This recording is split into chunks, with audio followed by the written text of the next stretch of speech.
ከመሬት ተደፋ አለ። እንግዲህ ድስቲቱ ክንፍ አውጥታ ሄዳ ሊሆን ይችላል። ተረት ሲፈስ በቃ ማለት እኔ እንዴት ሲፈለስፉት እንደሚያድሩ አይገባኝ።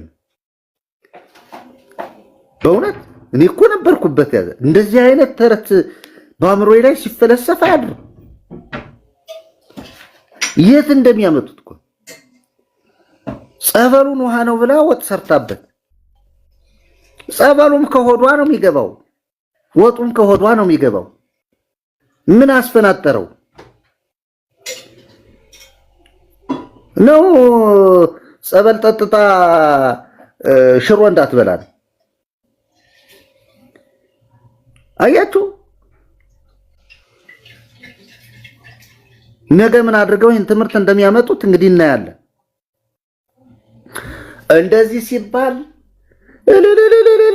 ይላል። ሽሮ ተደፋ ሲባል እልል የሚል ህዝብ፣ ድስት ወደ ሰማይ ወጣ ሲባል እልል የሚል ህዝብ፣ ኢየሱስ ከሙታን መካከል ተለይቶ ተነሳ፣ ስላንተ ሞተልህ ተሰቀለልህ አንተን ሊያድን ሲባል ዱላ ይዞ የሚሮጥ ህዝብ ያለበት እንዴት ነው በስራው የሚጸድቅ? እኔ እኮ ወንድሜ ያው ምስክር እኮ ነው። ተቀጥቅጬ እኮ ነው የተባረርኩት። ያኔ ወረብ ስወርር ማህሌት ቁሜ ሳድር ከበሮ ስደበድብ ጭንቅላቴ ላይ አድርጌ እልል ሲልልኝ የነበረ ህዝብ ይቺ ጭላጭል ስትበራልኝ ግን ኢየሱስ ጌታ ነው ማለት ሲጀምር ዱላ ነው የመጣው። ስለዚህ እንዴት ነው በስራ ኢየሱስን ገፍተህ ኢየሱስን ከመድረክ አስወጥተህ ነው? አይ መልካ ኢየሱስ ደርሳ ቅዳሴ ጊዜ እየቀደሰች ምን ያደርጋል? ዲያብሎስ ማን ነው? አጋንንትም እኮ ቅዱሱ የእግዚአብሔር ልጅ ልታሰቃየን መጣ ብለዋል እኮ አይደለም እንዴ? ኧረ ተው እሱን። ሐዋርያትን እኮ በሐዋርያት ሥራ ምዕራፍ 16 እኮ ሐዋርያት ጳውሎስንና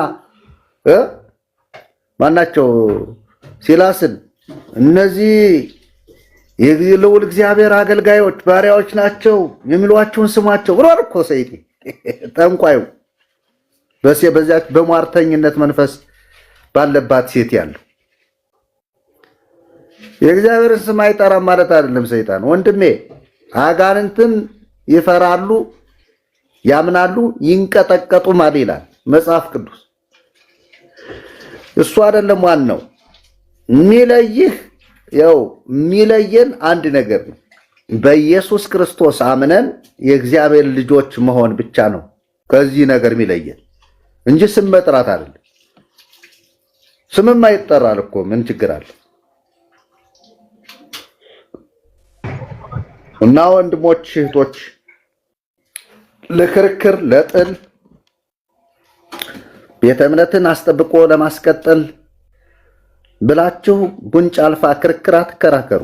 ይልቁንም ልትድኑበት የሚገባችሁን ሕያውን ቃል በመስማት እንደ እግዚአብሔር ቃል የሚለውን በማመን እንድትድኑ በማለት ነው።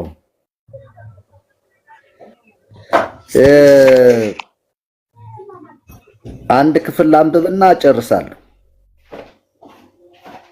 ያው ብዙ ጊዜ ይጠቀሳል፣ ግን ደግሞ ዋና ጥቅስ ነው። ሐዋርያው ጳውሎስ በሮሜ መልእክቱ እንዲህ ብሎ ጽፏል።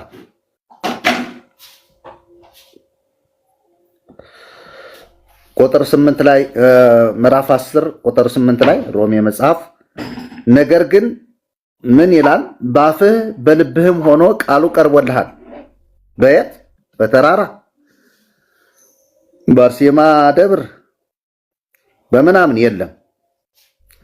ባፍህ በልብህም ሆኖ ቃሉ ቀርቦልሃል። ይህም የምንሰብከው የእምነት ቃል ነው። እሺ ኢየሱስ ጌታ እንደሆነ ባፍህ ብትመሰክር፣ እግዚአብሔርም ከሙታን እንዳስነሳው በልብህ ብታምን ትድናለህና። ኢየሱስ ጌታ እንደሆነ ባፍህ ብትመሰክር። ለምን? ቃሉ ባፍህም በልብህም ስለቀረበ። እግዚአብሔርም ከሙታን እንዳስነሳው በልብህ ብታምን ከሙታን ተነስቷል ብለህ በልብህ ብታምን ሃሌሉያ ትድናለህ። ቁጥር 10 ላይ ሰው በልቡ አምኖ ይጸድቃልና። በምኑ አምኖ? በልቡ አምኖ።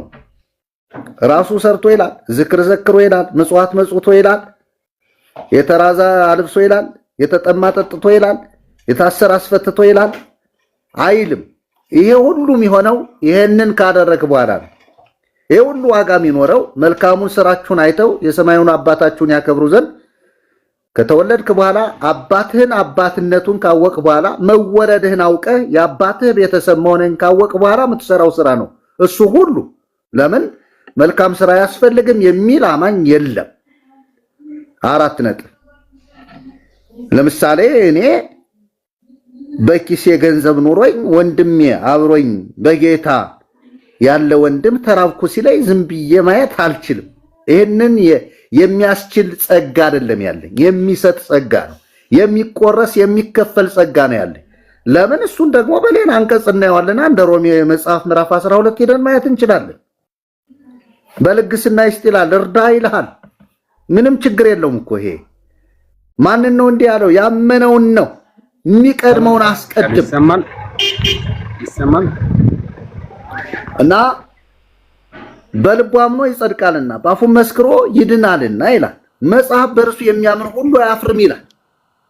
የማያፍር በእርሱ የሚያምን የማያፍር በማን የሚያምን ነው? በኢየሱስ የሚያምን ነው። በአይሁዳዊና በግሪክ ሰው መካከል ልዩነት የለምና አንዱ ጌታ የሁሉ ጌታ ነው፣ አንዱ ለሚጠሩትም ሁሉ ባለጠጋ ነው። የጌታን ስም የሚጠራ ሁሉ ይድናል። ክብር ለኢየሱስ ይሁን። የጌታን ስም የሚጠራ ሁሉ ይድናል። ሐዋርያትም በሐዋርያት ሥራ መጽሐፍ ምዕራፍ 2 ቁጥር 21 ላይ ጴጥሮስ እንዲህ ብሏል፣ የጌታን ስም የሚጠራም ሁሉ ይድናል። ደግሞታል። በኤፌሶን መጽሐፍ ምዕራፍ 2 ቁጥር 32 ላይ ጳውሎስም እንዲህም ይሆናል የእግዚአብሔር ስም የሚጠራ ሁሉ ይድናል። ጥያቄ ያስቀምጣችሁ ነበረ አይደለ? ነው ቆይ ልጨርስ። ያስቀምጣችሁ ለመጠየቅ አርሶ ያስገባችሁት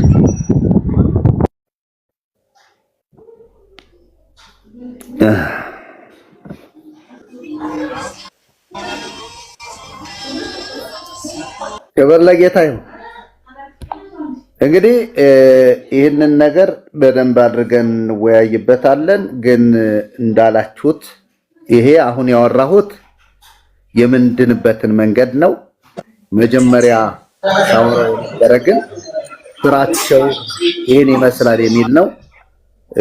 እንግዲህ ከዚህ ተነስቶ መወያየት ይችላል። ጸጋ እግዚአብሔር ከሁላችሁ ጋር ይሁን።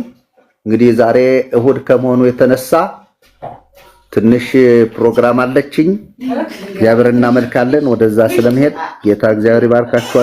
ተባረኩ። ብዙ ጊዜ ወሰድ። ጸጋ ይብዛላችሁ። ተባረኩ። መምህር በጣም ሰፋ አድርገው መሬት ላይ ያለውንም የእውነት ጭምር ስላስረዱ እናመሰግናለን። የኢፎይ የሚል ወንድም ትገባለህ። ረጋ በል። ትንሽ እየፈጠንክ ስለሆነ ነው እንትን ያልኩ። ትንሽ ረጋ በልና አስገባለሁ። እግዚአብሔር አምላክ ዘመኖትን ይባርክ። መምህር ሰፋ አድርጎ ያለውን ሐሳብ አንስተዋል። ያ ለመዳን የምትሰሩት ስራ ምንድነው የሚል ነው ጥያቄያችን። ስለዚህ ለመዳን የምትሰሩትን ስራ በዝርዝር እንግዲህ ዛሬ ትነግሩናላችሁ። ምክንያቱም እምነት ሲደመር ወይ ጸጋው ሲደመር መስቀሉ ሲደመር የእግዚአብሔር ስጦታ ሲደመር የኛ ኮንትሪቢዩሽን ወይ የኛ አስተዋጽኦ ብላችሁ የምታምኑ ኦርቶዶክሳውያን ካላችሁ አንድ ቁጥር ጻፉ፣ አስገባችኋለሁ። ስለዚህ የምትሰሩት ስራ ምንድነው? 1 2 3 4 5 ብላችሁ በዝርዝር ትነግሩናላችሁ። በዚህ አግባብ ነው የምንወያየው። መምህር ዘመኖት ይባረክ። በጣም በጣም በጣም በጣም ደስ የሚል ሐሳብ ነው ያነሱት። ተባረኩልን፣ ተባረኩልን። ጊዜ ካሎት ይቆዩ፣ አገልግሎት ካለቦትም መሄድ ይችላሉ። ዘመኖት ይባረክ። አቤኒ መሲ ፍሬ ሰላም በሉንና እንቀጥላለን። እፎይ የሚል ገብቷል። መሲ ሰላም ነው? የጠፋ ሰው አቤኒ ሰላም ነህ? አሹዬ የምወድ ውድ ወንድሜ ቆየ ከተያየን ዛሬ ስላየሁ ደስ ብሎኛል።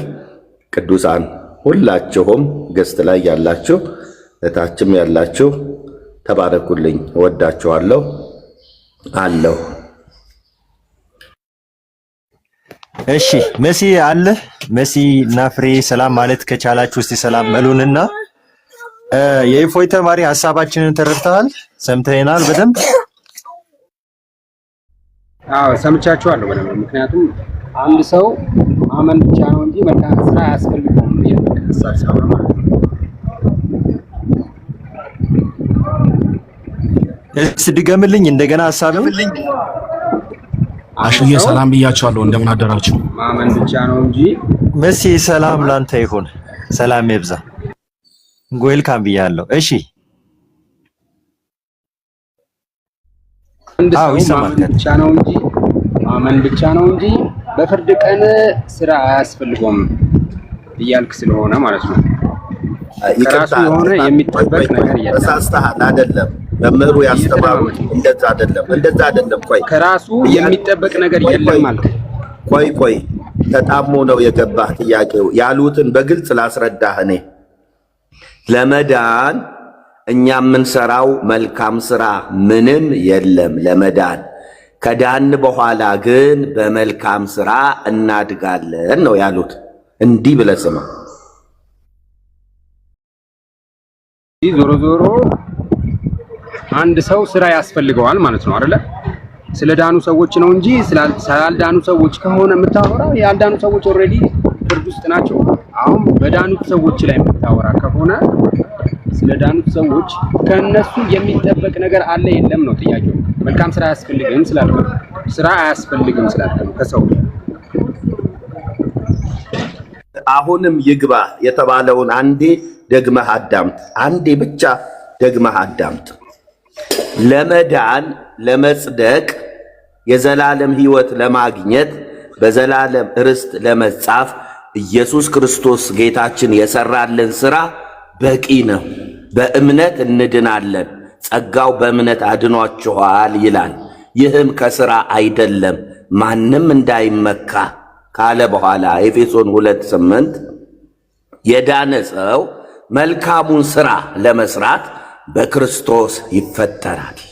ከዳነ በኋላ በጽድቅ ይኖራል፣ እግዚአብሔርን በመፍራት ጌታውን በመጠባበቅ ጌታው ቅዱስ ስለሆነ በቅድስና ይኖራል።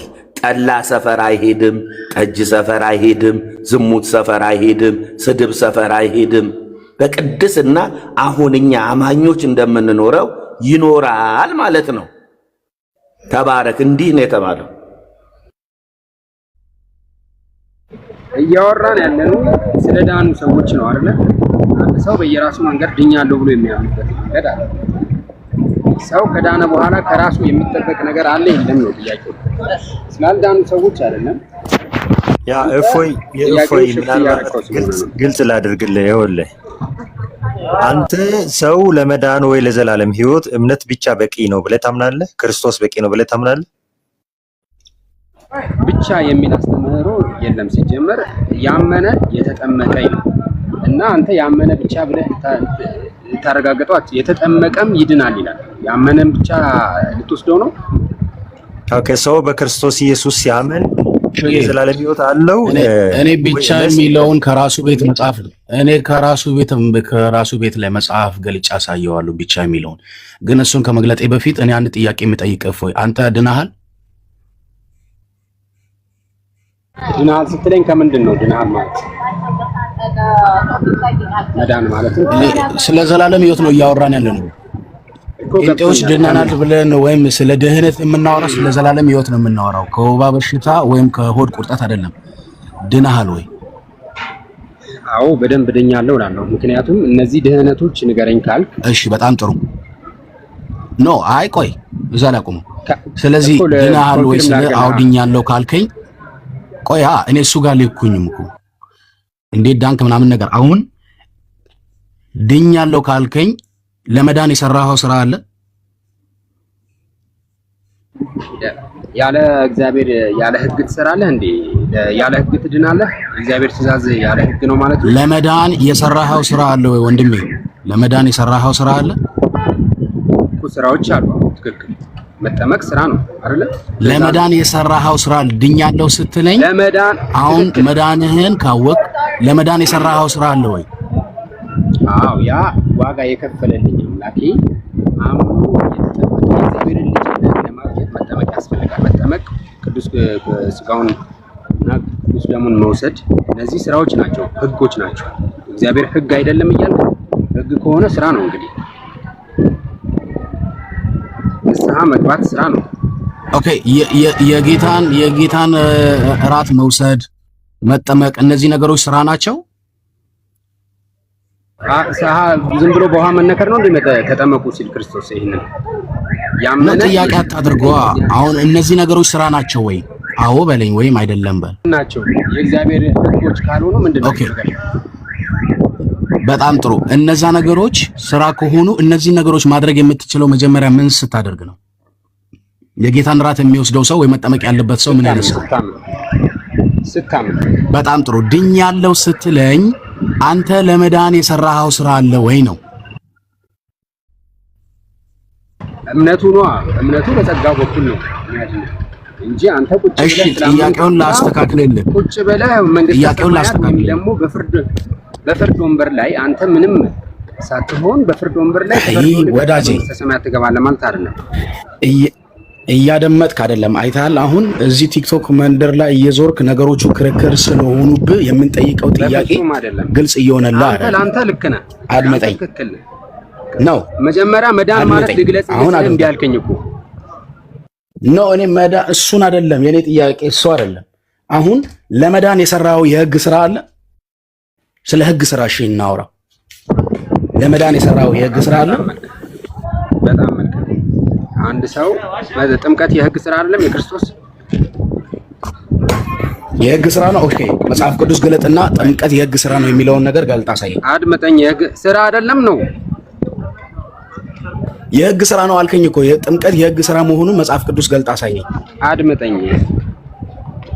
ጥምቀት ስራ ነው አይደለም ነው? ትእዛዝ ነው አይደል? ኮማንድ ነው አይደል? ብራዘር ይኸውልህ የህግ ስራ ነው ካልከኝ መጽሐፍ ቅዱስን ግለጥና አሳየኝ አልኩህ። በቃ የህግ ስራ ነው አልካረ ግለጠው፣ መጽሐፉን ግለጠውና አሳየኝ። እምነት ብቻ የሚባለው ነገር ከሰው ምንም አይጠበቅም ማለት ነው።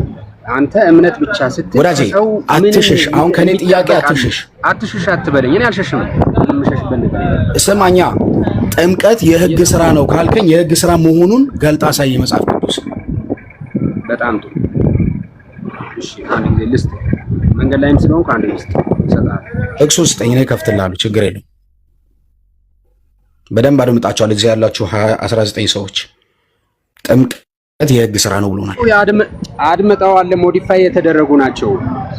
እሺ የህግ ስራ መሆኑን መጽሐፍ ቅዱስ ገልጣ አሳየኝ። ጥቅስ ስጠኝ።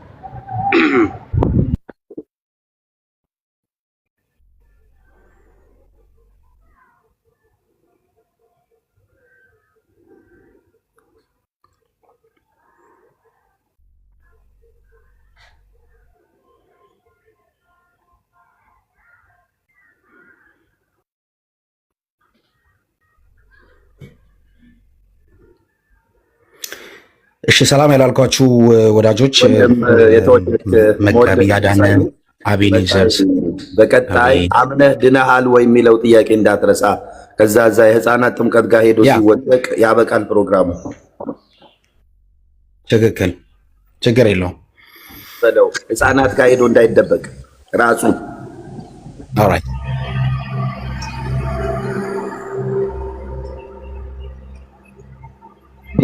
አሁን ለመሳደብ ለመጮህ ሳይሆን በማስረጃ ነው። ስለ ህፃናት ጥምቀት በደንብ አብራርቼ አቀርብልሃለሁ። አንደኛ መንገድ ላይ ስለሆንኩ ብራዘር እንትን ጥቅሱን ስጠኝ፣ ጥቅሱን ስጠኝ።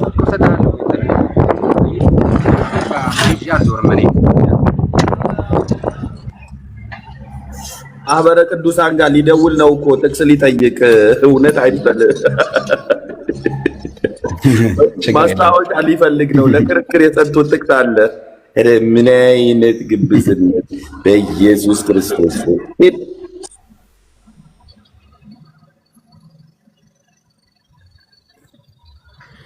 እሺ እሱ ጥቅሱን ይዞ እስኪመለስ ድረስ አክሊሉ ሰላም ላንተ ይሁን። ሰላም ለእናንተ ይሁን። እግዚአብሔር ይመስገን። ጥምቀት የህግ ስራ ነው? የጸጋ ስጦታ ነው። እንግዲህ የህግ ስራ አይደለም። ክርስቶስ ለመዳኛ በትእዛዝ ሲጠሩ ቆይ አብራራልኝ። አይደለም ያልኩ ጥምቀት የህግ ስራ ነው ወይ? ትእዛዝ ነው። ትእዛዝ ጥምቀት የህግ ስራ ነው ወይ? አዎ አይደለም በለኝ። ጥምቀት የህግ ስራ ነው። ትእዛዝ ነው። ጥምቀት የህግ ስራ ነው ወይ? እኔ የህግ ስራ ነው ተብሎ ሲጻፍ አላየውም። የትእዛዝ ነው እኮ አይደለም ወይም ነው በላ ጌታ በትእዛዝ ያስተላልፈው ነው እንዴ? ለምንድን ነው የምትጠየቁትን ጥያቄ በአግባቡ ማትመልሱት? ታውቋና ከመንፈስ ካልተወለደ የእግዚአብሔር መንግስት አያይም ያለው ጌታ ነው። በቃ አለቀ። ስለሱ ማናወራ? ወዴት ነው የምትዘለው? ጥምቀት የህግ ስራ ነው ወይ? ትእዛዝ ነው ወንድማችን፣ የህግ ስራ ነው። እኔ ትእዛዝ ነው ወይ ብዬ አልጠየኩም። ጥምቀት የህግ ስራ ነው ወይ? አዎ አይደለም ነው መልሱ እኮ። ከሁለት አንዱ ነው መልሱ።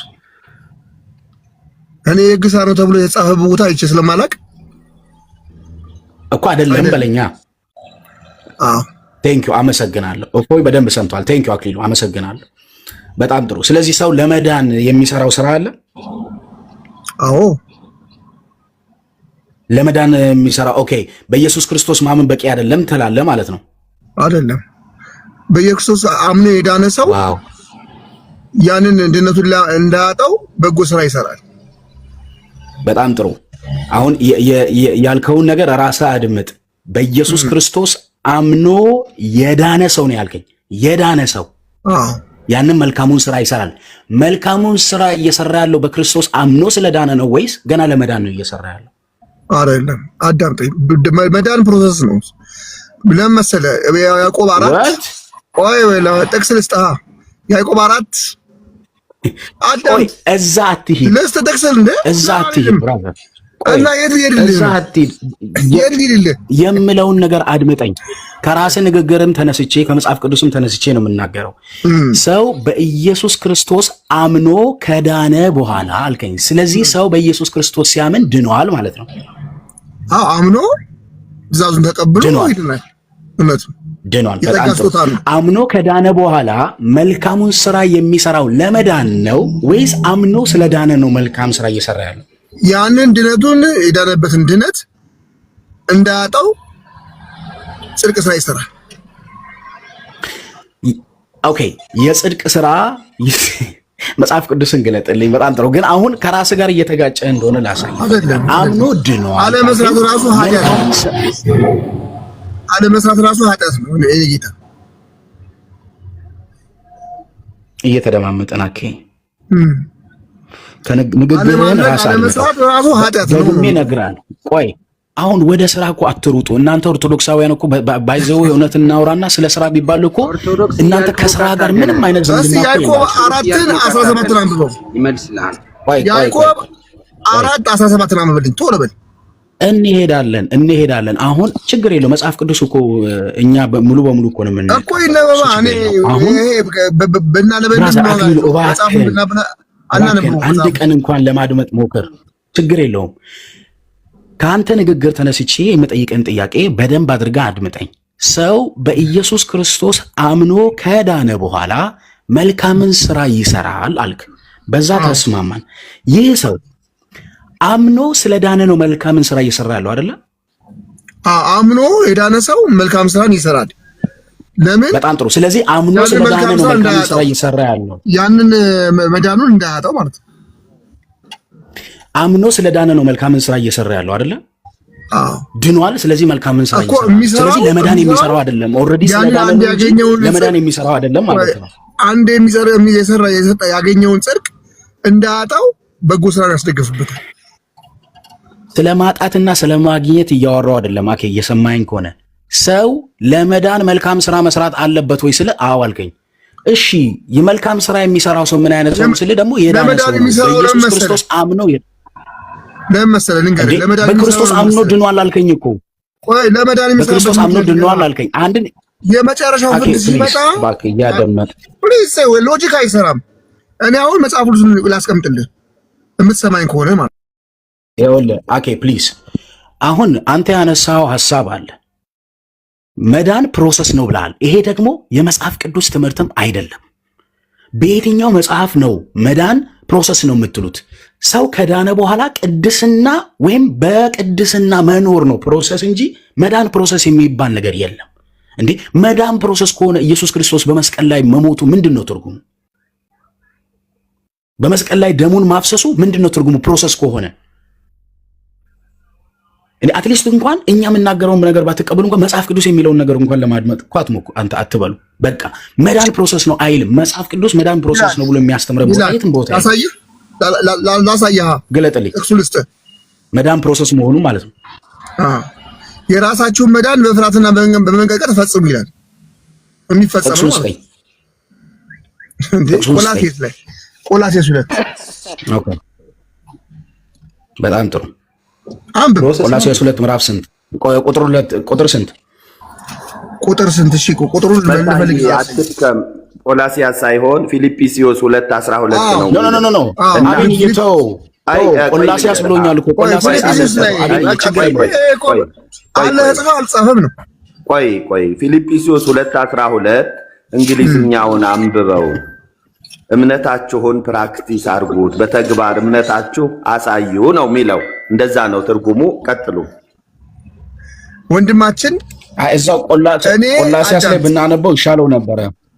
በፕሮሰስ ነው ምንድነው የመጨረሻውን ፍርድ የምታገኘው ሲመጣ ነው ጌታ።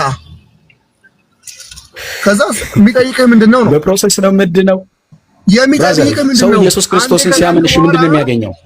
አይጠየቅም። በፍርድ ወንበር አትቆምም ወንድማችን። ስማኝማ፣ ሰው ኢየሱስ ክርስቶስን ሲያምን ምንድነው የሚያገኘው? እኛ ምን ጠይቃችሁን ስሙና። እዛ ከመሄድ በፊት አሁን እዚህ ያለውን እንጨርሰው እኮ እዚህ ያለውን እንጨርስ። ሰው በኢየሱስ ክርስቶስ ሲያምን ምን ያገኛል?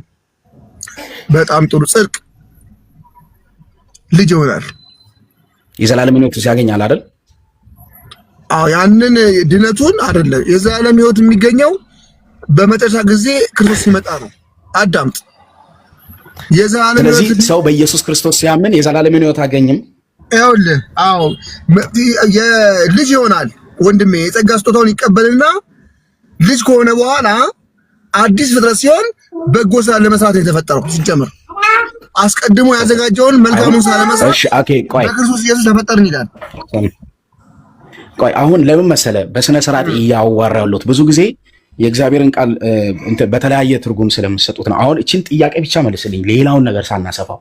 ሰው በኢየሱስ ክርስቶስ ሲያምን ምን ያገኛል? ጽድቅን፣ ልጅ ይሆናል፣ የጌታ ልጅ ይሆናል። ኦኬ፣ ይጸድቃል። ዮሐንስ ወንጌል ምዕራፍ 3 ክፈትልኝ፣ መጽሐፍ ቅዱስ ከያዘ አንብብልኝ፣ ችግር የለውም። እሺ ዮሐንስ ወንጌል ምዕራፍ 3 ቁጥር 36 ላይ እንደዚህ ይላል። ጥያቄም በደንብ አስታውስ። ሰው በኢየሱስ ክርስቶስ ሲያምን ምን ያገኛል ነው የኔ ጥያቄ። ዮሐንስ ወንጌል ምዕራፍ 3 ቁጥር 36 ላይ በልጁ የሚያምን የዘላለም ሕይወት አለው ይላል። እና ታዲያ በልጁ የማያምን ግን የእግዚአብሔር ቁጣ በእርሱ ላይ ይኖራል እንጂ ሕይወትን አያይም። ስራ ያስፈልገው ማለት ይላል። የዘላለም ሕይወትን ለማግኘት ስራ ያስፈልጋል። አዎ፣ እስከ መጨረሻው ድረስ የሚጸና ነው የሚለው። ለምን መሰለ? ሮሜ 2 ላይ የዘላለም ሕይወት ለማግኘት ስራ ያስፈልጋል የሚልን የመጽሐፍ ቅዱስ ጥቅስ ስጠኝ። አሁን ረጅም መሄድ አልፈልግም። ሮሜ 2 ቁጥር 6 ከዛ በኋላ ሮሜ 2 ቁጥር 6 የቤተ ክርስቲያናችሁን የጸሎት ወይም የቤተ ክርስቲያንን የጸሎት መጽሐፍ ገልጬ 2 ቁጥር 6 ይሄው ጠቀስኩልህ። እሺ፣ እርሱ ለእያንዳንዱ እንደ ስራው ያስረክበዋል። ይሄ የዘላለም ሕይወት ነው ወይስ አክሊል ነው? አረ ወረድ ብለን አንብበዋ። ለእያንዳንዱ ለስራው ያስረክበዋል። ቁጥር 6 አልከኝ እኮ። በበጎ ስራ በመጽናት ምስጋናና ክብርን የማይጠፋውን ሕይወት ለሚፈልጉ የዘላለም ሕይወት ሰጣቸው ይላል። በበጎ ስራ በመስራት ይሄው ስቶፕ። ኦኬ፣ እነዚህ ሰዎች የዳኑ ናቸው ወይስ ያልዳኑ ናቸው? የዳኑ ናቸው እንጂ ሮሜ ኦኬ። ከዳኑ በኋላ የዘላለም ነገር ልጠይቅ። በበጎ ስራ ያመጣው ጥቅስ ላይ የሆነች ነገር ልጠይቅ። ለሱ በበጎ ስራ ካልጸና አድንም አትሉ። ኦኬ፣ እዚህ ቦታ ላይ የዘላለም ሕይወት ይሰጣል የተባለው በበጎ ስራ የጸኑት ናቸው ወይስ የእግዚአብሔርን መንግስት ወይም የዘላለም ሕይወት የፈለጉት? በበጎ ስራ የጸኑት ግን አማኝ ናቸው። ቆይ በበጎ ስራ ማትሰራና ቆርጣለህ። ከበጎ ስራና የእግዚአብሔርን መንግስት ከመፈለግ ከሁለቱ የትኛው ነው የዘላለም ሕይወትን የሚያሰጠው? በበጎ ስራ መጽናት እንጂ የእግዚአብሔርን መንግስት መፈለግ የእግዚአብሔር መንግስት እኮ በጎ ስራ በመስራት ነው የምታገኛት ወንድሜ። አይደለም መጽሐፍ ነው። ሉቃስ ላይ አስቀድማችሁ የእግዚአብሔርን መንግስት ፈልጉ ይህም ሁሉ ይጨመርላችኋል ይላል እኮ። መፈለጉ እኮ በጎ ስራ ነው የምትፈልገው። ማቴዎስም ላይ ፈልጉ ታገኙምላችሁ ይላል እኮ። ስለዚህ የፈለገ ያገኛል። ቆይ የፈለገ ያገኛልና የፈለገ ያገኛል አይደል? ስለዚህ የዘላለም ህይወትን የፈለገ ነው ያገኛት እንጂ በበጎ ስራ መጽናቱ ነው ወይስ የፈለገ እንዴ? እንደነጥለው ወንድሜ በጎ ስራ ለምን መሰለህ? እሺ በጎ ስራ ማድረግን አውቆ አዳምጥ። በጎ ስራ ማድረግን አውቆ ለማይሰራው ኃጢአት ነው ይላል ሮሜ 4:17 እንትን ያዕቆብ 4:17። ቆይ በጎ ስራ በበጎ ስራ መጽናት የተባለው የዘላለም ህይወትን ለማግኘት ነው ወይስ የዘላለምን ህይወት እዛ ቦታ ላይ የማይጠፋውን ህይወት የዘላለም ህይወትን ለማግኘት ነው? በበጎ ስራ መጽናት የትኛው ነው ከሁለቱ የሰጠው ነው የዘላለም ህይወትን? ይኸውልህ በበጎ ስራ በመጽናት አለ ምስጋናና ክብር የማይጠፋውን ህይወት ለሚፈልጉ የዘላለም ህይወት ይሰጣቸዋል። አዎ አሁን እኮ ይሄ ነው የማይጠፋውን ህይወት የፈለጉት ነው ወይስ በጎ ስራ የሰሩት ነው? በበጎ ስራ የሰሩት ነው ያንን የሚያገኙት። ስለዚህ የማይጠፋውን ህይወትን የፈለጉት መፈለጉ አያሰጥም ማለት ነው። አንተ አገላለጽ ላይ እኮ መሻቱ እኮ መፈለጉ እኮ በበጎ ስራ ጠምተው ነው። አይ አይደለም፣ ታሳያለህ። ሌላ ቦታ መፈለጉ በበጎ ስራ ነው ያለው። እስኪ አውጣ አዳምጥ። በበጎ ስራ ማቴዎስ 25 ማቴዎስ 25:31 ጀምር አንብብ። ማቴዎስ 25:31 ላይ ጀምር አንብብ። እሺ ምን ይላል? 25:31 ላይ ምን ይላል? ኦኬ የሰው ልጅ በክብሩ በሚመጣበት ጊዜ ከእርሱ ጋርም ቅዱሳን መላእክት ሁሉ ይላል። ቅዱሳን መላእክት ሁሉ በዚያን ጊዜ በክብሩ ዙፋን ይቀመጣሉ። ምን ማለት ነው? ስለስራኩ አይደለም። ቀጥል። ምንድን ነው የሚጠይቃቸው? ስማ። ኦኬ አሕዛብ ሁሉ በፊቱ ይሰበሰባል። 32 ላይ አሕዛብ ሁሉ በፊቱ ይሰበሰባል። እረኛም በጎቹን ከፍየሎቹ እንደሚለይ እርስ በርሳቸው ይለያቸዋል ይላል። ከዛ በጎችንም በቀኙ ፍየሎችንም በግራ ያቆማቸዋል ይልና ንጉሱን በቀኙ ያሉትን እንዲህ ይላቸዋል፣ እናንተ የአባተ ብሩካን ኑ ዓለም ከተፈጠረበት ጊዜ ጀምሮ የተዘጋጀላችሁን መንግስት ውረሱ። ተርቤ አብልታችኋልና፣ ተጠምቼ አጠጣታችኋልና፣ እንግዳ ሆኜ ተቀብላችኋልና፣ ታርዤ አለበሳችሁኝና ይላል። ታምሜም ጠይቃችኋልና፣ ታስሬ ወደ እኔ መጥታችኋልና። ጻድቃን በዚህ መልኩ ይሉታል። ጻድቃን መልሶ ይሉታል፣ ጌታ ሆይ ተርበህ አይተን መቼ አበላንስ? ተጠምተህ አይተህ መቼ አጠጣህን? ይላል። ታዲያ ምንድን ነው እዚህ ጋር በጎ ስራ ስላደረጉ ነው ወደ መንግስት የገቡት? በጎ ስራ ስለሰሩ ነው አይልም? የተራበ ማብላት የጠማ ማጠጣት አይልም? ሰሩ እነሱ ሰራን ብሎ እያሰቡ ነው። አዎ እያሰቡ ነው። ለአንተ ሊትራሊ አንተ መሻይታ እነዚህ አንብበው ከነዚህ ከታናናሾቹ ለአንዱ አደረጋችሁ ለእኔ አደረጋችሁ አላቸው። ጥያቄ ልጠይቅ እዚህ ጋር አበላችሁኝ ያጠጣችሁኝ ስል እነሱ መልሶ ለምንድን ነው መቼ አበላን መቼ አጠጣን ብሎ እየጠየቁ እሱን ክርስቶስን በአካል አግኝተው እንደዛ አላገለገልንም ሲሉት እንደዛ ይምላል። እንደዛ ያው አንብባ ወረድ ብላ አንብብና አንብብ። እሺ ቆይ እነዚህ ሰዎች በፍየልና በግና ፍየል ነው አይደል ወንድሜ? በጎቹን እኛ አይተን መቻል አገለገል ሲሉት ከነዚህ ከታናሾቹ ወንድሞቼ ለአንዱ እንኳን ስላደረጋችሁ ለኔ ያደረጋችሁ ይላቸዋል። በጎቹ ማን ናቸው? እነኚህ ያደረጉት መልካም ስራ የሰሩት ማለት ነው በጎቹ ይተባሉ። እሺ በጎቹ ነው ያልሰሩትስ? ያልሰሩት ደግሞ ፍየል ይላቸዋል። በጎች ሆኖ ያልሰሩት በጎች ሆኖ ያልሰሩ የተባለ የለም። በጎች ሆኖ ያልሰሩት ነው ያልኩት አይልም። በጎች ሆኖ ያልሰሩት በጎች ሆኖ ያልሰሩ አይልም። ኦኬ በጎች ማለት ምን ማለት ነው? በግ ማለት ክርስቶስን የሚከተል እውነተኛ የጌታ ተከታይ በጎ ስራ ይሰራል። በመጨረሻው በጎ ስራው ክርስቶስን የተከተሉ ግን ያልሰሩት ነው። እኔ ጥያቄ በቀላሉ ክርስቶስን የተከተሉት ግን ያልሰሩት ፍየሎች ማለት እንግዲህ የተከተሉ ያልሰሩ ካሉ ፍየል ተብለው ወደ እሳት ተጣሉ ይላል። አንብበው ቀጥለ። ኦኬ ቆይ ይሄ ማለት በዓለም ላይ ያሉት አህዛቦች በሙሉ ይላል። አህዛብ በሙሉ በግና ፍየል ተብሎ ለሁለት ተከፍሏል። በግና ፍየል ማለት ነው ህዝብ ማለት እኮ ነው። አህዛብ በዓለም ላይ ያሉ ሁሉ እኮ ነው የሚለው። በግና ፍየል ተብሎ ለሁለት ተከፈለ። እኔ የጠየቁት ክርስቶስን የሚከተሉት ስራ ያልሰሩት በግ ናቸው ወይስ ፍየል ናቸው? ያልሰሩት ፍየል ሆኖ ሳያደርጉ የቀሩት አምኛለሁ ብለው ግን አዳምጥ አምኛለሁ ብለው ያልሰሩ የነበሩትን ምን አላቸው? እናንተ እርጉማን ከኔ ወግዱ ይላቸዋል።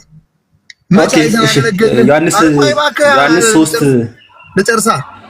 ልጨርስና ልናገር ፍቀድልኝ። ከፈቀድልኝ ጨርስና ቶሎ አሳጥረው። እሺ በጣም ጥሩ። እነዛን ፍየሎቹን እናንተ እርጉማን ከፊቴ ዞር በሉ፣ ወደ ሂዱ፣ ዓለሙን ሳይዘጋ ወደ እሳት ሂዱ ይላቸዋል። ለምን አላቸው ስትለኝ ከነዚህ ለታናናሾቹ ለአንዱ ስላላደረጋችሁ አለ ይላቸዋል። ለኔ ደግሞ አላደረጋችሁም፣ ሂዱ ወግዱ ብሎ ይፈርድባቸዋል። ያንን የጽድቅ ስራ ያልሰሩት ፍየል ተባሉ። አማኝ ነበሩ? አዎ አማኝ ነበሩ። ሁለቱም አማኝ ነበሩ። አምነናል ብለው ያሉ ናቸው። አምነው የሰሩት ወደ ዘላለም ሕይወት፣ አምነው ያልሰሩት ወደ ዘላለም ቅጣት ይወርዳሉ ይላል መጽሐፍ ቅዱስ። እሺ አሁን ጥያቄ ልጠይቅ። ዮሐንስ 3 አሁን ያለው ምን ሆነ? ዮሐንስ ጥያቄ ለምን ነገር የቱ ጋር ነው የሚለው? ቆይ እንትን ይላል። እኔ ጥያቄ ልጠይቅና ዮሐንስ 3:5 ላይ ዮሐንስ 3:18 ላይ በእርሱ የሚያምን አይፈረድበትም በሚያምን ግን ይላል። 17 ደምብረ ዓለም በልጁ እንድድን ነው እንጂ በዓለም እንዲፈርድ እግዚአብሔር ወደ ዓለም አላከውምና በእርሱ የሚያምን አይፈረድበትም በሚያምን ግን በአንዱ በእግዚአብሔር ልጅ ስም ስላላመነ አሁን ተፈርዶበታል ይላል። እና በእርሱ የሚያምን አይፈረድበትም ስል አንተ እዛ ጋር ሄዶ እዚህ ጋር አይፈረድም ይላል፣ አንተ ይፈረዳል እያልክ ነህ። የሚያምን ያለው አየው፣ አስተውል።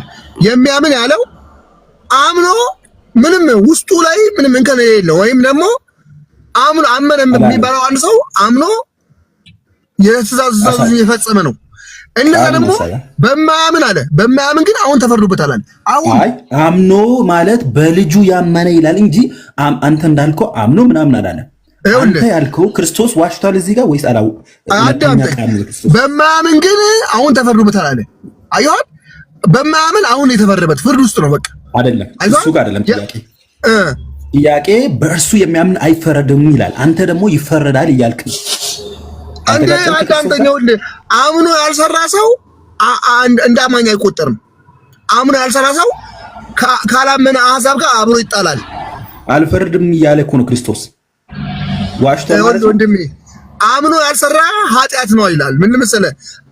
በጎ ማድረግን አውቆ ለማይሰራው ኃጢአት ነው ይላል። በጎ መስራትን እያለባቸው ሳይሰሩ ቀርተው ኃጢአት ሆነባቸው ማለት ነው። ከጣሉ ማለት እሱ አይደለም ጥያቄ። የኔ ጥያቄ አሁንም በደንብ ስማ። በእርሱ የሚያምን አይፈረድበትም ይላል። ማን ነው? ክርስቶስ። ማንም አይፈርድባችሁም እያለ ነው።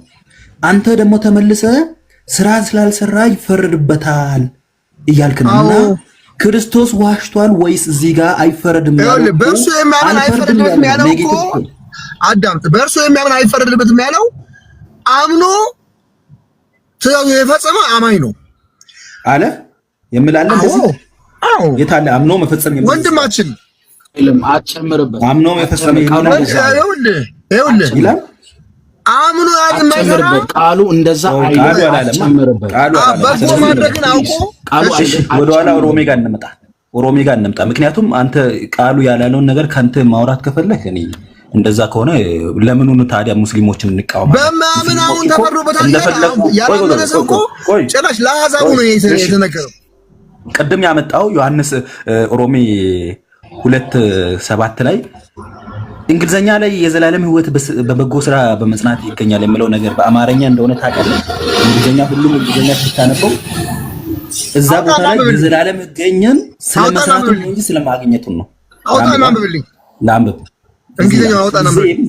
To them who by patiently continuance in well doing seek for glory and honor and immortality and eternal life eternal lifeም ኢሞርታሊቲም ከመፈለግ አንፃር ነው እንጂ ከመሰጠት አንፃር አልተዝነ ይሄ ከየት ነው ካቴና ባይብል የግብፅን ካቴና ባይብል አውጣና አንብብ ምን አለ ወንድሜ የእንግሊዝኛው መጽሐፍ የሚለው የዘላለም ሕይወት ነው የሚለው የዘላለም ሕይወትን ይሰጣል ሳይሆን ይፈልግ የለምፈልጉ ይላል መፈለግን ነው ያስቀመጠው እንጂ በፍጹም ለሚፈልጉ ነው ለሚፈልጉ ካለ በኋላ የዘላለም ሕይወት ይሰጣቸዋል ምናልባት ካቴና ባይብል ትርፍ ስልክ ያላቸው ሰዎች ካቴና ባይብል አውጡና የግብፁ አሌክሳንድሪያ ቤተክርስቲያን ስለሆነ አውጡና እዛች ክፍል ላይ ታወጣላችሁ ምን ይላል ቆይ ላምብ እኔ ጋር ቪዲዮ ስለማያሳይ ነው ትንሽ ፎሎወር ኦልሞስት ትንሽ ስለሆነ ቪዲዮ አያሳይም እንጂ እንዲህ ይላል ላምብ ቃል በቃል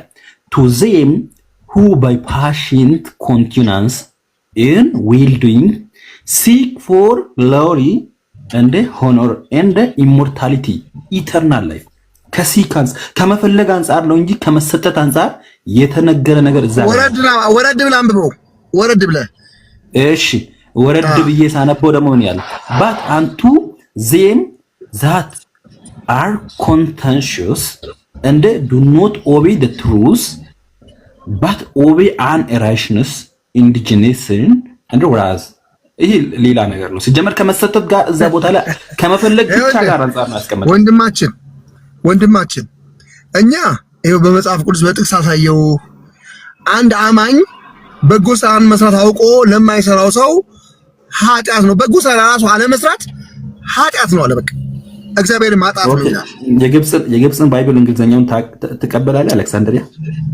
ወንድማችን ተቀበላለህ አሌክሳንድራ ሂድ ምንም ሂድ ተቀበላለህ የጻፈው መጽሐፍ በቃል አሳየው በቃ አንተ በስራ አይጸደቅም እንደውም በስራ እንደሚጸደቅ ይናገራል መጽሐፍ ቅዱስ ጽድቅ በስራ እንደሚገኝ ጻድቅ ጽድቅ እንደደግ ነው የጠራው ሌላ ጥቅስ ላምጣልሽ ሌላ ጥቅስ ላትሂድ ብራዘር አሁን አክሊሉ በስራ ይገኛል አልከኝ መጽሐፍ ቅዱስ ላይ ሰርቶ የጸደቀን ሰው ያሳየን ያዕቆብ 2:24 ነው ወንድሜ ብራዘር ጽድቅ ስለ ጽድቅ ነው ያወራኝ ጽድቅ ሰርቶ ማግኘት ይቻላል አልከኝ አሁን ሰርቶ የጸደቀን ሰው መጽሐፍ ቅዱስ ላይ ያሳየኝ በጣም ጥሩ ሁለተኛ ጢሞቴዎስ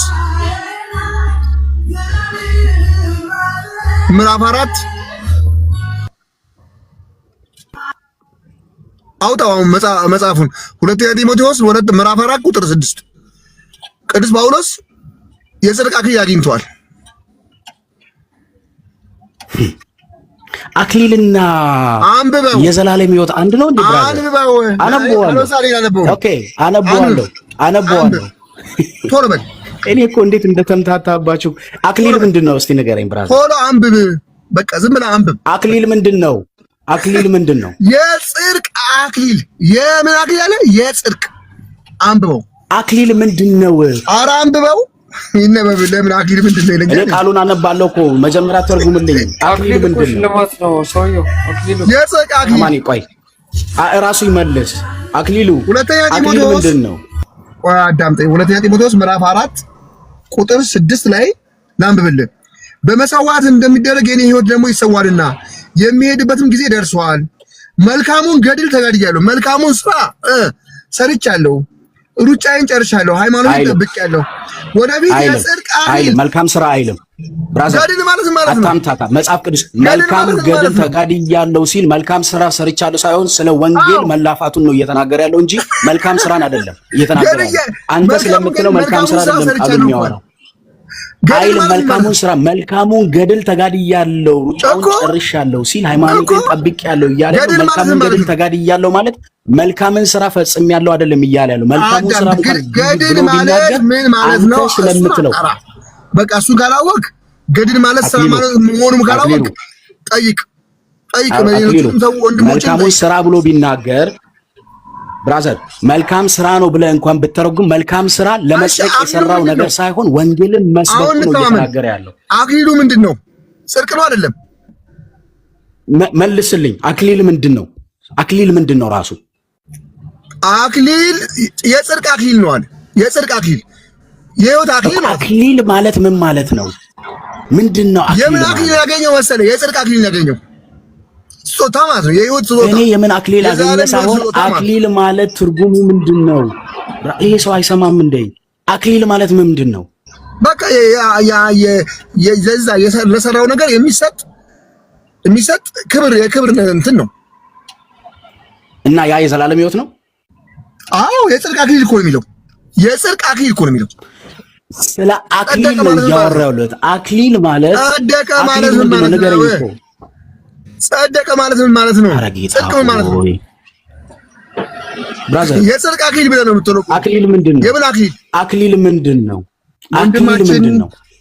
አንድ እዚህ ጋር እኮ አክሊል እንጂ ስጦታ አልተጠየቅም እኮ። ሰላም ለእናንተ ይሁን። እንዴት ናችሁ? እግዚአብሔር ይመስገን። ኢትስ ማይ ታይም። ተባረክ። ሰላም። አሁን እኮ ጭቅጭቅ ሆነ።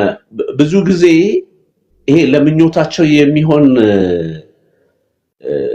ጴጥሮስ እንደውም ስለ ጳውሎስ ምን አለ? ጳውሎስ ወንድማችን ጳውሎስ በተሰጠው ጥበብ መሰረት እኮ ጻፈልን እኮ ለማስተዋል እንኳን የሚያስቸግሩ ናቸው ብሎ ለጥፋታቸው ያጣምታል ያለው። የጽድቅ አክሊል ሲባል እኮ ጽድቁ የማን ነው ነው? እኛ ራሱ እኮ የእግዚአብሔር ጽድቅ እንድንሆን ኃጢአት ያላወቀው ልጁን ስለኛ ኃጢአት አደረገ። ገድል ማለት ነው በማመኑ። ወይ አንዴ ሚውት አድርገው። ካንተ ጋር ማን ይጨቃጨቃል?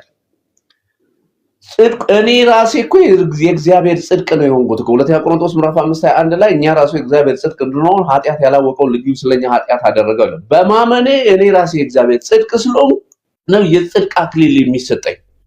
እንዴት ልጅ ሆንክ? በበጎ ፈቃዱ እኮ ነው የሚለው። በበጎ ፈቃዱ እንደወደደ በኢየሱስ ክርስቶስ ስራ ለእርሱ ልጆች ልንሆን አስቀድሞ ወሰነን። ልጅ እንድንሆን ራሱ የክርስቶስ ኢየሱስ ስራ ነው። መጀመሪያ ፈሪሳውያን ራሱ እኮ ቀርበው ሲጠይቁት እኮ ያለው የእግዚአብሔርን ስራ ነው። አሁን እያወራህ ያለው ምን እናድርግ ብለው ሲጠይቁት ፈቃድ ነው እያወራህ ያለው። ምን እናድርግ ሲሉት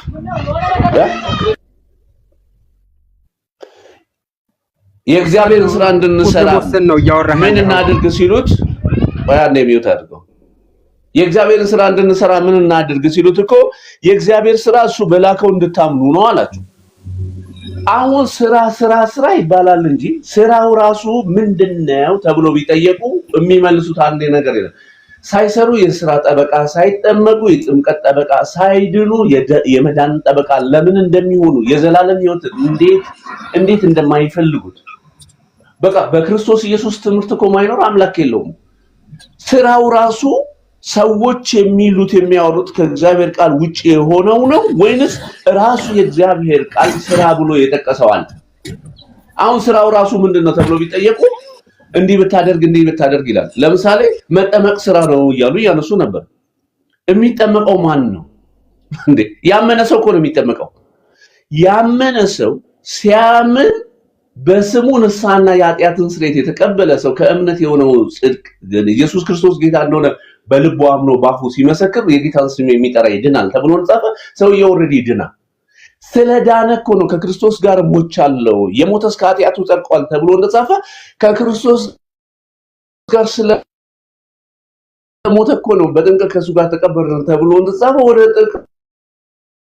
ጥምቀት ወደ ቀብር የሚሄደው ሰው ሳይሞት እኮ አይቀበርም። ሰው የክርስቶስ ኢየሱስ የሆኑት እኮ ስጋን ተቀበሉት ነው የሚለው። ጌታ ራሱ ሲጠየቅ ስራው ምን እንደሆነ በላከው በሱ ማመን እንደሆነ ነው። እስቲ መጥምቁ ዮሐንስ እንኳን እኮ ስለ ስራ ጠይቋል እኮ፣ ስለ ስራ ተናግሯል እኮ። ማቴዎስ 11 ላይ እኮ ዮሐንስም እኮ በወንጌል ሳለ የክርስቶስን ስራ ሰምቶ ከደቀ መዛሙርቱ ሁለቱን ላከና የሚመጣው አንተ ነው ወይንስ ሌላ እንጠብቅ ብሎ ሲጠይቅ እኮ ኢየሱስ መልሶ እንዲህ አላቸው፣ ሄዳችሁ ያያችሁትና የሰማችሁትን ለዮሐንስ አውሩ። ለዕውሮች ያሉ አንካሶች ይሄዳሉ፣ ለምጻሞች ይነጻሉ፣ ደንቆሮች ይሰማሉ፣ ሙታንም ይነሳሉ፣ ለድሆች ወንጌል ይሰበካል እኮ። በእኔ የማይሰናከል ብፁዕ ነው አለ። ዮሐንስ ምንድነው የሰማው? ክርስቶስ ኢየሱስ ይሄንን የሚያደርግ የነበረው እኮ ልክ ሐዋርያት ሥራ ምዕራፍ 10:38 ላይ እንደተጻፈው ጌታ እግዚአብሔር የናዝሬቱ ኢየሱስን በመንፈስ ቅዱስም በኃይል ቀባው፣ እሱ ለዲያብሎስ የተገዙትን ነፃ እያወጣ በስፍራ ሁሉ መልካም ያደረገ ዞረ። መጥምቁ ዮሐንስ የክርስቶስን ስራ ሲሰማ ይሄ እየተሰራ ያለው በማን እንዴ? በእናንተ እኮ መልካሙ ስራ የጀመረ አሁን ሰውን ለምን ማስገባት እንደሚፈልጉ ራሱ አላውቅም። በእናንተ መልካሙ ስራ የጀመረ እስከ ፍጻሜ እስከ ኢየሱስ ክርስቶስ ቀን እንዲያደርሰው ይሄን ተረድቻለሁ እያለ መጽሐፍ መልካሙ ስራ የጀመረው እሱ ነው፣ የሚጨርሰውም እሱ ነው። በምን? በጸጋ ድናችኋል። በጸጋ ተድኖ በስራ የሚቀጥል መዳን የለም ጭራሹ ነው። እግዚአብሔርን በሁሉም ነገር ብቃትን አግኝታችሁ ለበጎ ስራ እንድትበዙ ጸጋ ሊያበዛላችሁ ይችላል። ጸጋ እኮ አድኖ የሚተው ብቻ አይደለም። ዓለማዊ ምኞትና ኃጢአተኛን ያስክዳል። እንዴት መኖር እንዳለብን ደግሞ እኮ በሚመጡት ዘመናትም ነው የሚለው እኮ ለዛን ቀን ለአንድ ቀን ብቻ አይደለም። እስቲ በጳውሎስ ደግሞ አገልግሎት ስራ ምን እንደሆነ ጳውሎስ እኮ ነግሮናል እኮ። የምን ሰውን ያለው የሚሰራው የእግዚአብሔር መንፈስና የእግዚአብሔር ጸጋ ነው እንጂ የምን መንፈስ ነው ያለው? ሰው እኮ ከእግዚአብሔር ሐሳብ ወጥቷል፣ አይሰራም። ሰው ኔቸሩ ሆኖ እንዴት ነው አይሰራም የሚባለው? መልካሙን ስራ ለማድረግ በክርስቶስ ኢየሱስ ተፈጠረ። ኦልሬዲ ኔቸሩ ነው። ብርቱካን የሚያፈራው ኔቸሩ ስለሆነ ነው። ጳውሎስ እኮ ስራውን ማን እንደሰራውና እንደሚሰራው ራሱ በግልጥ አሳይቶ ነግሮናል እኮ ሮሜ ምዕራፍ 15 ላይ ማለት ነው። ነገር ግን እኮ አሕዛብ በመንፈስ ቅዱስ እኮ ተቀድሰው የተወደደ መስዋዕት ሊሆኑ ለእግዚአብሔር ወንጌል እንደ ካህን ያገለገልኩ እኮ አሕዛብ በኢየሱስ ክርስቶስ ለአሕዛብ እኮ የኢየሱስ ክርስቶስ አገልጋይ የሆን ዘንድ ከእግዚአብሔር በተሰጠኝ ጸጋ ምክንያት ተመልሼ ላሳስባችሁ ብዬ በአንዳንድ ቦታ በድፍረት ጻፍኩኝ። እንግዲህ ከእግዚአብሔር ዘንድ እኮ የሚሆን ነገር በክርስቶስ ኢየሱስ ትምክህት አለኝ። ምንድነው ትምክህት? አሕዛብ እንዲታዘዙ ክርስቶስ በቃልና አለ በስራ አለ በምልክትና በድንቅ ነገር ኃይል በመንፈስ ቅዱስም ኃይል በእኔ አድርጎ ከሰራው በቀር አልደፍርም። ስለዚህ ከኢየሩሳሌም ጀምሮ እስከ ኤልዋሪቆን ድረስ እየዞርኩ የክርስቶስ ወንጌል ፈጽሜ ሰብኬአለሁ። እንዲሁም በሌላው መሰረት ላይ እኮ እንዳልሰራ የክርስቶስን በተጠራበት ስፍራ ሳይሆን ወንጌልን ለመስበክ ተጣጣርኩ። ነገር ግን እኮ ስለሱ ያልተወራላቸው ያሉ ያልሰሙ ያስተውላሉ ተብሎ እንደተጻፈ ነው ይላል። ስለዚህ መልካሙን ስራ ለማድረግ የተፈጠረ ሰው እግዚአብሔር ነው በሱ ስራውን የጀመረው። የሚሰራው በመንፈስ ቅዱስ ኃይል ነው እንጂ እኔ እኮ ለእግዚአብሔር ሕያው ሆኜ ነው በሕግ በኩል ለሕግ ሞቼ ነበር። ከክርስቶስ ጋር ተሰቅያለሁ። እኔ አሁን ሕያው ሆኜ አልኖርም፣ ክርስቶስ በእኔ ይኖራል። የእግዚአብሔርን ጸጋ አልጥልም እያለ ማን ነው? የሆነ ሰው አለ ሲጀመር በክርስቶስ ኢየሱስ የሆነ አዲስ ፍጥረት እኮ ነው። አሮጌው ነገር አልፏል። ስብከት አታርገው ወንድማችን እግዚአብሔር ሐሳብና ፈቃድ ወጥቷል ማለት አያምንም ወይም ክዷል። ቅድም አክሊል እንደዚህ እያለ ነበረ፣ ካልሰራ ትቆረጣለህ። አዎ ካላመንክ ነው የምትቆረጠው። በኋላ የካዱትን ነው የሚለው። ሰው አምኖ ጸንቶ መኖር ይጠበቃል። የህይወት ጉዳይ የዘላለም ህይወት ጉዳይ አምኖ ጸንቶ መኖር ነው። ማጣት ደግሞ የሚመጣው በኋላ የሚጸናው በምንድን ነው? በኋላ የካዱትን ነው የሚጸናው በምንድን ነው? ሰው የሚጸናው በምንድን ነው? ንገረኝ። አንተ ከየት መተህ ነው የምትሰራው? እየነገርኩህ እኮ ነው። የሚሰራው ራሱ የሚጸናው በምንድን ነው? አምኖ በመጽናት ነው ብለኸኛል። አሁን የምን ሰውዬና ሴትዮ አመጣህልኝ? ማን ነው ስራው? ማን ነው የሚሰራው? ስራውን ስራው ምንድነው? የሚሰራው ማን ነው? አኪ ጋር ስራውንም እንቆጣለን። ግን ከዛ በፊት አስቀድመን አክሊሉ ሮሚ አንድ ጥቅስ ላምጣልና ሮሚ 4 ላይ አንድ ጥቅስ ላምጣልና ሮሚ 4 ከ4 ጀምሮ አንብብልህ። ለሚሰራ ሚዩት አደርግልሃለሁ። ቆይ አንዴ ሚዩት አደርግልሃለሁ። ስራው ምንድነው? የሚሰራው ማን ነው ላይ ትኩረት አድርጎ። አሁን ይሄ በሃይማኖት ጭንብል ይሄ የኢትዮጵያ ሕዝብ በሃይማኖት ጭንብል መንፈሳዊ ጄኖሳይድ የተፈጸመበት ሕዝብ ስለሆነ አርነት መውጣት አለበት። ስራው ምንድነው? የሚሰራው ማን ነው? በማን ነው የሚሰራው የሚለው ላይ ትኩረት አድርጉ። አመሰግናለሁ። ጸጋ ይብዛላችሁ። ቀጥሉ። እሺ ልንገርህ፣ እኔ ስራው ምን እንደሆነ ልንገርህ። ወይ ልንገረው፣ ለጠየቀው ጥያቄ ልመልስለት። ወንድማቸው ኤቲስታይም ነው ምናምን ልመልስለት። መጀመሪያ ለሱ ስራው የጽድቅ ስራ ነው። ስራዎቹ ማለታቸው በእንትን ሊለይልህ። በጎ ማድረግ ማለት ለተራበ ማብላት፣ ለተጠማ ማጠጣት፣ ለታረዘ ማልበስ፣ ለተጠማው ማጠጣት፣ ለታሰረው መጠየቅ።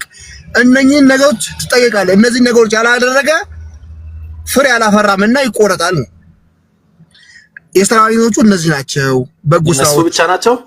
የመንፈስ ፍሬዎች ናቸው። እነሱ ብቻ ናቸው። የዋሃት፣ ቸርነት፣ ራስን መግዛት ስራ አሁን ኦኬ በስራ እየጸደቅን አይደል? ይኸውልህ እምነት ላይ ስራ ከሌለው ቆይ ነገረኛ ቀጥታ አንተ እኮ ትሸውዳለህ ወደዛም ወደዚህ። በስራ እየጸደቅን ነው? አዎ ጽድቅን በስራ እያስጠበቅኩ ነው።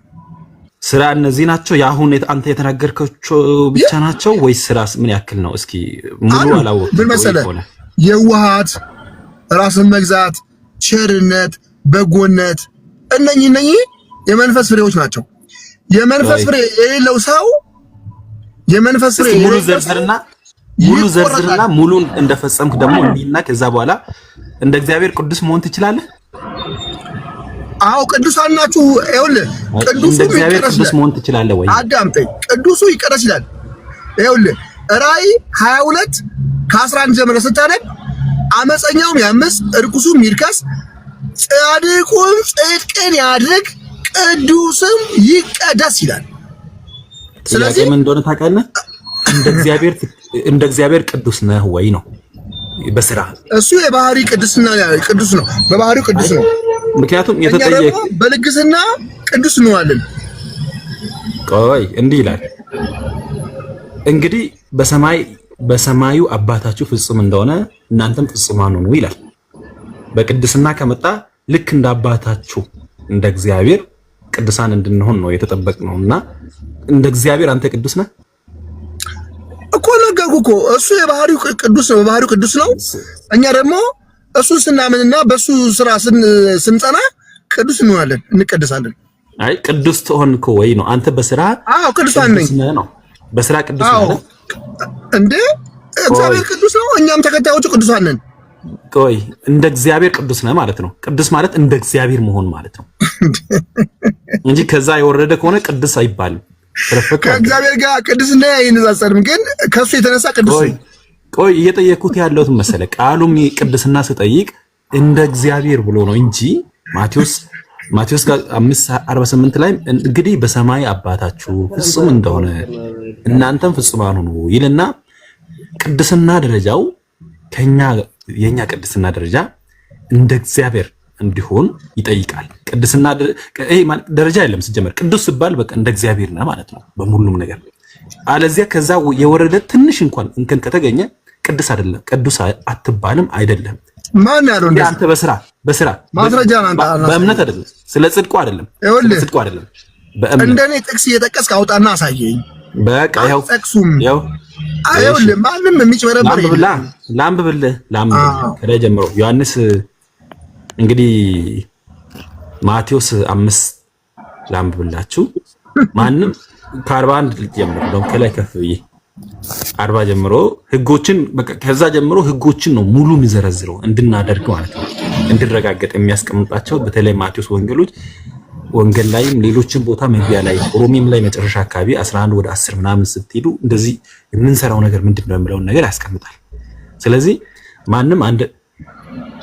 ማንም ሰው አንድ ምዕራፍ ትሄድ ዘንድ ቢያስገድድ ሁለተኛውን ከእርሱ ጋር ሂድ፣ ለምንህ ስጥ፣ ከአንተም ይበደር ዘንድ ከሚወደው ፈቀቅ አትበል፣ ባልንጀራህን ውደድ፣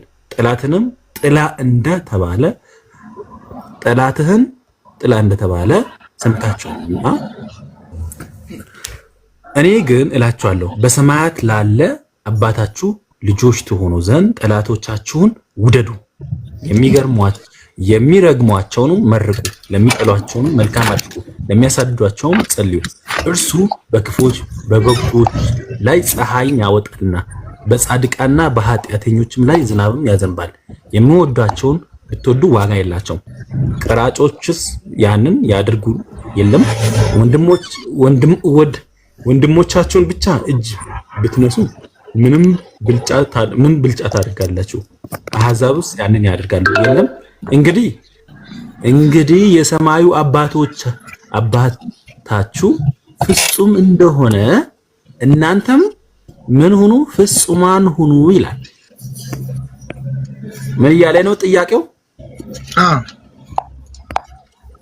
ሆናል? ፍጹም ሆናል? አዎ በጌታ መጨረሻ ላይ ፍጹም ሆናለሁ። ለምን መሰለህ? በተቻለኝ አይደለም፣ በስራህ ነው። አዳምጥ። በስራህ ፍጹም ሆነሃል ወይ ነው ሌላ ነገር አይደለም። አዳምጥ ልንገርህ። እሺ ጥቅስ ጠቀስኩልህ። ማቴዎስ 19 ከቁጥር 16 ጀምሬ ላንብብልህ ወንድማችን። እንደዛ ሳትሆን ደግሞ አትድንም። በቃ ማቴዎስን አይደለም እኔ እየጠየኩኝ ያለው እኮ አንተን እየጠየኩኝ ያለው አንተ አርጋሃል ወይ ነው። ለምን ካላፈራህ እሺ ስልክ አለ አይደል? ቤት አለ? ምን አልከኝ? ቤት አለ አይደል? እኔ አዎ ስልክ አለ አይደል? አዎ መኪና ምናልባት ሊኖር ይችላል አይደል? አለኝ። መኪናም አለኝ፣ ቤትም አለኝ፣ ሁሉም ነገር አለ። እግዚአብሔር የተመሰገነ ይሁን። ኦኬ ታዲያ ለምንድን ነው ሸጠን ለደሆች ሙሉ በሙሉ ባሰጠው? እሱ የሚሰጠው አዳምጠኝ፣ ለጃንደረባ ነው። ይሄ ለተሰጣቸው ነው ይላል። አይ ለሁሉም ነው። አይተሃል?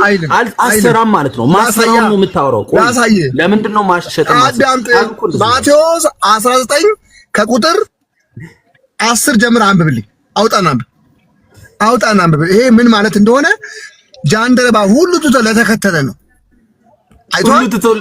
ሁሉ ትቶ ያልተከተለ ሰው መንግስተ ሰማያት ይገባል አለ። ሁሉ ትቶ ጃንደረባ መሆን አይጠበቅብንም። ሁሉ ትቶ ያልተከተለ አሁን ጃንደረባ። እሺ እናንብበው። አንተ ለምንድን ነው ታዲያ ጃንደረባ አይደለም? ለምንድን ነው ማሸጥ? እናንብበው። መጽሐፍ ቅዱስ አይበልጥም? መጽሐፍ ቅዱስ ማቴዎስ ስንት ነው? 19 ከቁጥር 10 ጀምረ። ኦኬ 10 ጀምሮ እንደዚህ ደቀ መዛሙርቱም የባልና የሚስት ስርዓትን እንግዲህ 10 ኦኬ 10 እኔ አንብብልህ።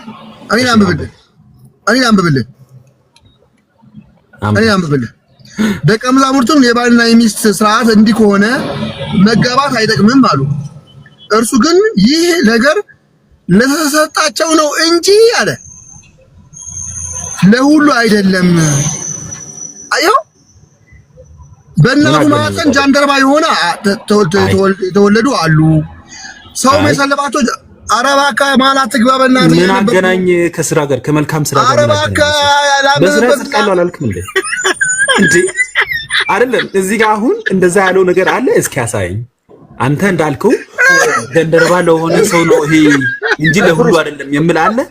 አረባክ ላምብ አረባክ እሺ አውጣ። እሺ አንብብና ከዛ በኋላ ትናገራለህ። ምክንያቱም ወደ ማቴዎስ ወንጌል 19 10 ጀምሮ ያንብብል። ቁጭ በስማ ይነበብ እንወቀው አይሻልም? በቃ እንዳታወራ። እሺ ማቴዎስ ወንጌል 19 ቁጥር 10 ጀምሮ ያነበብ።